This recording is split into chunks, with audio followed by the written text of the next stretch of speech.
നമസ്കാരം. PSCയുടെ 5ാം ഘട്ട പരീക്ഷയിൽ ലോക ചരിത്ര ഭാഗത്തു നിന്ന് ചോദിക്കാവുന്ന ചില ചോദ്യങ്ങളുമായാണ് ഞാൻ വന്നിരിക്കുന്നത്. ഇത് PSC ബുള്ളറ്റിൽ നിന്നും എടുത്തിട്ടുള്ള ക്വസ്റ്റ്യൻസ് ആണ്. നമുക്ക് ക്വസ്റ്റ്യൻസിലേക്ക് കിടക്കാം. ആദ്യത്തെ ചോദ്യം, രക്തരഹിത വിപ്ലവത്തിന് മഹത്തായ വിപ്ലവം എന്ന വിശേഷണം നൽകിയത് ആരാണ്? Options: Oliver Cromwell, B Thomas Hardy, C John Barts, D John Hampton. John Hampton ആണ് ഉത്തരം.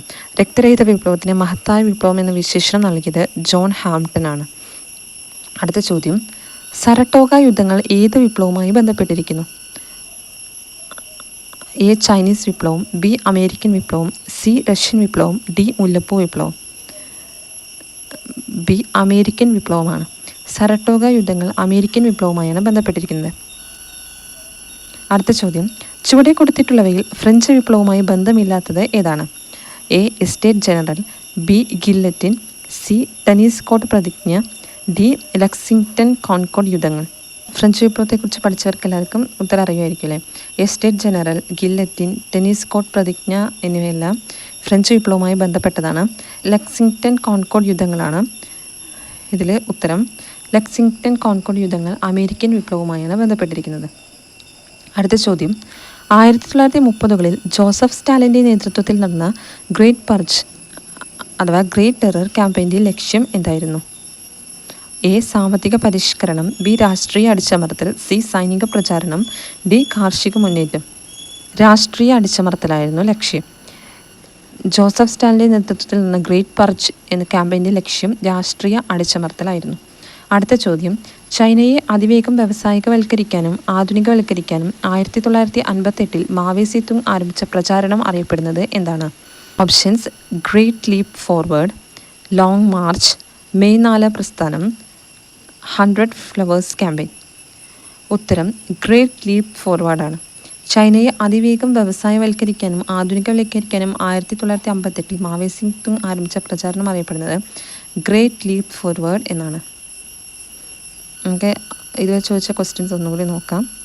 രക്തരഹിത വിപ്ലവത്തിന് മഹത്തായ വിപ്ലവം എന്ന വിശേഷണം നൽകിയത് ജോൺ ഹാംപ്ടൺ ആണ്. സരട്ടോഗ യുദ്ധങ്ങൾ ഏത് വിപ്ലവവുമായി ബന്ധപ്പെട്ടിരിക്കുന്നു? അമേരിക്കൻ വിപ്ലവവുമായാണ് സരട്ടോഗ യുദ്ധങ്ങൾ ബന്ധപ്പെട്ടിരിക്കുന്നത്. ഫ്രഞ്ച് വിപ്ലവവുമായി ബന്ധമില്ലാത്തത് ഏതാണ്? എസ്റ്റേറ്റ് ജനറൽ, ഗില്ലറ്റിൻ, ടെന്നീസ്കോട്ട് പ്രതിജ്ഞ, ലെക്സിംഗ്ടൺ കോൺകോർഡ് യുദ്ധങ്ങൾ. ലെക്സിംഗ്ടൺ കോൺകോർഡ് യുദ്ധങ്ങളാണ് ഫ്രഞ്ച് വിപ്ലവവുമായി ബന്ധമില്ലാത്തത്. ഇത് അമേരിക്കൻ വിപ്ലവവുമായി ബന്ധപ്പെട്ടിരിക്കുന്നു. അടുത്ത ചോദ്യം, 1930കളിൽ ജോസഫ് സ്റ്റാലിൻ്റെ നേതൃത്വത്തിൽ നടന്ന ഗ്രേറ്റ് പർജ് അഥവാ ഗ്രേറ്റ് ടെറർ ക്യാമ്പയിൻ്റെ ലക്ഷ്യം എന്തായിരുന്നു? രാഷ്ട്രീയ അടിച്ചമർത്തലായിരുന്നു ഗ്രേറ്റ് പർജിൻ്റെ ലക്ഷ്യം. അടുത്തത്, ചൈനയെ അതിവേഗം വ്യാവസായികവൽക്കരിക്കാനും ആധുനികവൽക്കരിക്കാനും 1958 മാവോ സേ തുങ് ആരംഭിച്ച പ്രചാരണം അറിയപ്പെടുന്നത് ഗ്രേറ്റ് ലീപ്പ് ഫോർവേഡ് എന്നാണ്. ഇനി അടുത്ത ചോദ്യം നോക്കാം. തുറന്ന വാതിൽ നയവുമായി ബന്ധപ്പെട്ട ശരിയായ പ്രസ്താവന ഏതാണ്?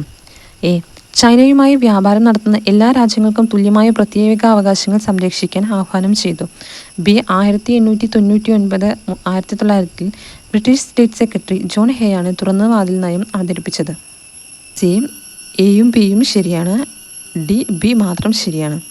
തുറന്ന വാതിൽ നയവുമായി ബന്ധപ്പെട്ട ശരിയായ പ്രസ്താവന ഏതാണെന്ന് ചോദ്യം. ഇതിൽ ആൻസർ A ആണ് ശരി. ചൈനയുമായി വ്യാപാരം നടത്തുന്ന എല്ലാ രാജ്യങ്ങൾക്കും തുല്യമായ പ്രത്യേക അവകാശങ്ങൾ സംരക്ഷിക്കാൻ ആഹ്വാനം ചെയ്തു. ഇതാണ് ഓപ്പൺ ഡോർ പോളിസി, അത് തുറന്ന വാതിൽ നയം. ഇത് ബ്രിട്ടീഷ് സ്റ്റേറ്റ് സെക്രട്ടറിയായ John Hay, British state secretary അല്ല, അമേരിക്കൻ സ്റ്റേറ്റ് സെക്രട്ടറിയായ ജോൺ ഹേയാണ് ഈ തുറന്ന വാതിൽ നയം അവതരിപ്പിക്കുന്നത്. അടുത്ത ചോദ്യം, കമ്മ്യൂണിസത്തിൻ്റെ വ്യാപനം തടയാൻ ശീതയുദ്ധകാലത്ത് അമേരിക്ക പിന്തുടർന്ന നയം അറിയപ്പെടുന്നത് എന്താണ്? Options: containment, B detent, C deterrence, D domino theory. Option A containment ആണ് ശരിയായ ഉത്തരം. കമ്മ്യൂണിസത്തിൻ്റെ വ്യാപനം തടയാൻ ശീതയുദ്ധകാലത്ത് അമേരിക്ക പിന്തുടർന്ന നയമാണ് കണ്ടെയ്ൻമെൻറ്റ് നയം. അടുത്ത ചോദ്യം, യുദ്ധാനന്തരം സ്വീകരിക്കേണ്ട നടപടികളെക്കുറിച്ച് ചർച്ച ചെയ്യുവാൻ സഖ്യകക്ഷി നേതാക്കളായ റൂസ്വെൽറ്റ്, ചർച്ചിൽ, സ്റ്റാലിൻ എന്നിവർ 1945 നടത്തിയ സമ്മേളനം അറിയപ്പെടുന്നത് എന്താണ്? ഓപ്ഷൻസ്: A പോട്സ്ഡാം സമ്മേളനം, B യാൾട്ട സമ്മേളനം, C ടെഹ്റാൻ സമ്മേളനം, D മോസ്കോ സമ്മേളനം. ശരിയായ ഉത്തരം B യാൾട്ട സമ്മേളനമാണ് ശരിയായ ഉത്തരം. അടുത്ത ചോദ്യം, 1947 US state secretary George Marshall അവതരിപ്പിച്ച മാർഷൽ പദ്ധതിയുടെ പ്രാഥമിക ലക്ഷ്യം എന്തായിരുന്നു? ഓപ്ഷൻസ്: A സോവിയറ്റ് യൂണിയനെതിരെ ഒരു സൈനിക സഖ്യം സ്ഥാപിക്കുക, B യുദ്ധത്തിൽ തകർന്ന യൂറോപ്പിന് സാമ്പത്തിക സഹായം നൽകാനും സാമ്പത്തിക സ്ഥിരത പ്രോത്സാഹിപ്പിക്കാനും, സി കിഴക്കൻ യൂറോപ്പിൽ കമ്മ്യൂണിസം വ്യാപിപ്പിക്കാം. ഡി ഏകീകൃത യൂറോപ്യൻ സർക്കാർ സൃഷ്ടിക്കാൻ. ബി ആണ് ശരിയായ ഉത്തരം. യുദ്ധത്തിൽ തകർന്ന യൂറോപ്പിന് സാമ്പത്തിക സഹായം നൽകാനും സാമ്പത്തിക സ്ഥിരത പ്രോത്സാഹിപ്പിക്കാനുമാണ് US സ്റ്റേറ്റ് സെക്രട്ടറിയായ ജോർജ് മാർഷൽ പദ്ധതി അവതരിപ്പിച്ചത്. ഈ ക്വസ്റ്റ്യൻസ് ഒന്നുകൂടി നോക്കാം. തുറന്ന വാതിൽ നയവുമായി ബന്ധപ്പെട്ട ശരിയായ പ്രസ്താവന ഏതാണ്? ചൈനയുമായി വ്യാപാരം നടത്തുന്ന എല്ലാ രാജ്യങ്ങൾക്കും തുല്യമായ പ്രത്യേക അവകാശങ്ങൾ സംരക്ഷിക്കാൻ ആഹ്വാനം ചെയ്തുകൊണ്ടുള്ള ഒരു നയമായിരുന്നു തുറന്ന വാതിൽ നയം. ഇത് അവതരിപ്പിച്ചത് അമേരിക്കൻ സ്റ്റേറ്റ് സെക്രട്ടറിയായ ജോൺ ഹേ ആണ്. കമ്മ്യൂണിസത്തിൻ്റെ വ്യാപനം തടയാൻ ശീതയുദ്ധകാലത്ത് അമേരിക്ക പിന്തുടർന്ന നയം അറിയപ്പെടുന്നത് കണ്ടെയ്ൻമെൻറ്റ് നയം എന്നാണ്. യുദ്ധാനന്തരം സ്വീകരിക്കേണ്ട നടപടികളെക്കുറിച്ച് ചർച്ച ചെയ്യാൻ സഖ്യകക്ഷി നേതാക്കളായ റൂസ്വെൽറ്റ്, ചർച്ചിൽ, സ്റ്റാലിൻ എന്നിവർ 1945 നടത്തിയ സമ്മേളനം അറിയപ്പെടുന്നത് എന്ത് പേരിലാണ്? യാൾട്ട സമ്മേളനം. 1947 US state secretary George Marshall അവതരിപ്പിച്ച മാർഷൽ പദ്ധതിയുടെ പ്രാഥമിക ലക്ഷ്യം എന്തായിരുന്നു? യുദ്ധത്തിൽ തകർന്ന യൂറോപ്പിന് സാമ്പത്തിക സഹായം നൽകാനും സാമ്പത്തിക സ്ഥിരത പ്രോത്സാഹിപ്പിക്കാനും വേണ്ടിയാണ് മാർഷൽ പദ്ധതി അവതരിപ്പിച്ചത്. രണ്ടാം ലോക മഹായുദ്ധ സമയത്ത്, അതായത് 1942 ഡിസംബർ 20-ന് ജപ്പാന്റെ ബോംബ് ആക്രമണം നേരിട്ട ഇന്ത്യൻ നഗരം ഏതാണ്? Options: Kolkata, B Delhi, C Chennai, D Visakhapatnam. Option A കൊൽക്കത്തയാണ് ശരിയായ ഉത്തരം. അടുത്ത ചോദ്യം: 1990-ലെ സമാധാനത്തിനുള്ള നൊബേൽ സമ്മാനം ലഭിച്ചത് ആർക്കാണ്? A Desmond Tutu, B Aung San Suu Kyi, C Mikhail Gorbachev, D Nelson Mandela. Option C Mikhail ഗോർബച്ചേവിനാണ് 1990-ൽ സമാധാനത്തിനുള്ള നൊബേൽ സമ്മാനം ലഭിച്ചത്. അടുത്ത ചോദ്യം: ഇറാൻ, ഇറാഖ്, പാകിസ്ഥാൻ, തുർക്കി, യുണൈറ്റഡ് കിങ്ഡം എന്നീ രാജ്യങ്ങൾ ചേർന്ന് 1955 ഫെബ്രുവരി 24-ന് രൂപീകരിച്ച സൈനിക സഖ്യം ഏതാണ്? Options: A CENTO, B NATO, C SEATO, D ANZUS. CENTO ആണ് ശരിയായ ഉത്തരം. Central Treaty Organization, CENTO. അടുത്ത ചോദ്യം: തെറ്റായ ജോഡി കണ്ടെത്തുക. യുദ്ധവും സമാധാനവും, ലിയോ ടോൾസ്റ്റോയ്. അമ്മ, മാക്സിം ഗോർക്കി. കുറ്റവും ശിക്ഷയും, ഫിയോദർ ദസ്തയേവ്സ്കി. ലോകത്തെ പിടിച്ചു കുലുക്കിയ 10 ദിവസങ്ങൾ, ജോൺ ആഡംസ്. ഇതാണ് തെറ്റ്. യുദ്ധവും സമാധാനവും ലിയോ ടോൾസ്റ്റോയുടേതാണ്. അമ്മ മാക്സിം ഗോർക്കിയുടേതാണ്. കുറ്റവും ശിക്ഷയും ഫിയോദർ ദസ്തയേവ്സ്കി. ലോകത്തെ പിടിച്ചു കുലുക്കിയ 10 ദിവസങ്ങൾ ജോൺ ആഡംസിൻ്റേതെല്ലാം ജോൺ റീഡ് രചിച്ച പുസ്തകമാണ് ലോകത്തെ പിടിച്ചു കുലുക്കിയ 10 ദിവസങ്ങൾ. അടുത്ത ചോദ്യം: ലോകാരോഗ്യ സംഘടനയുടെ ഡയറക്ടർ ജനറലായ ടെഡ്രോസ് അദാനോം ഗെബ്രിയേസസ് ഏത് രാജ്യക്കാരനാണ്? Options: A Ethiopia, B Kenya, C Portugal, D ദക്ഷിണാഫ്രിക്ക. A Ethiopia. Tedros Adhanom Ghebreyesus എത്യോപ്യക്കാരനാണ്. അടുത്ത ചോദ്യം: അടുത്തിടെ ഇന്ത്യ സന്ദർശിച്ച കിരിയാക്കോസ് മിത്സോതാക്കിസ് ഏത് രാജ്യത്തിൻ്റെ പ്രധാനമന്ത്രിയാണ്? Options: A Sudan, B Greece, C തുർക്കി, ഡി അൽബേനിയ. ബി ഗ്രീസ് ആണ് ശരിയായ ഉത്തരം. ഗ്രീസിലെ പ്രധാനമന്ത്രിയാണ് കിരിയാക്കോസ് മിത്സോതാക്കിസ്. അടുത്ത ചോദ്യം: ടെൽ അൽ സുൽത്താൻ അഭയാർത്ഥി ക്യാമ്പ് എവിടെയാണ് സ്ഥിതി ചെയ്യുന്നത്? Options: Tel Aviv, Israel, Rafah, Gaza മുനമ്പ്, കീവ്, യുക്രൈൻ, ഇസ്ഫഹാൻ പ്രവിശ്യ, ഇറാൻ. ഗാസ മുനമ്പിലുള്ള റാഫയിലാണ് ടെൽ അൽ സുൽത്താൻ അഭയാർത്ഥി ക്യാമ്പ് സ്ഥിതി ചെയ്യുന്നത്. അടുത്ത ചോദ്യം: അഹ്ലൻ മോദി എന്ന ഇവന്റ് സംഘടിപ്പിക്കപ്പെട്ടത് എവിടെയാണ്? Options: A UAE, B Egypt, C Saudi Arabia, D Bahrain.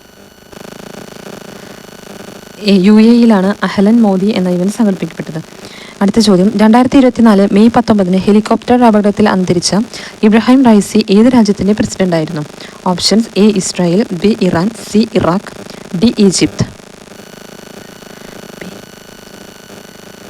Iran സ്വദേശിയാണ് ഇബ്രാഹിം റൈസി. അടുത്ത ചോദ്യം: പോർട്ട് ആലിസ പ്രഖ്യാപനവുമായി ബന്ധപ്പെട്ട സംഘടന ഏതാണ്? Options: A BRICS, B G7, C G20, D BIMSTEC. ശരിയായ ഉത്തരം ബ്രിക്സ് ആണ്.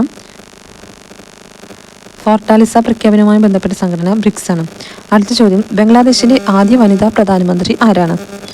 ഓപ്ഷൻസ്: ഷെയ്ഖ് ഹസീന, ബി ഖാലിദ സിയ, സി സജീദ ചൗധരി, ഡി ജഹനാര ഇമാം. ഓപ്ഷൻ ബി ഖാലിദ സിയയാണ് ശരി ഉത്തരം. നമുക്ക് ചോദ്യങ്ങൾ ഒന്നുകൂടി നോക്കാം. രണ്ടാം ലോക മഹായുദ്ധ സമയത്ത് 1942 ഡിസംബർ 20-ന് ജപ്പാന്റെ ബോംബ് ആക്രമണം നേരിട്ട ഇന്ത്യൻ നഗരം ഏതാണ്? കൊൽക്കത്ത. 1990-ലെ സമാധാനത്തിനുള്ള നൊബേൽ സമ്മാനം ലഭിച്ചത് ആർക്കാണ്? Mikhail Gorbachev.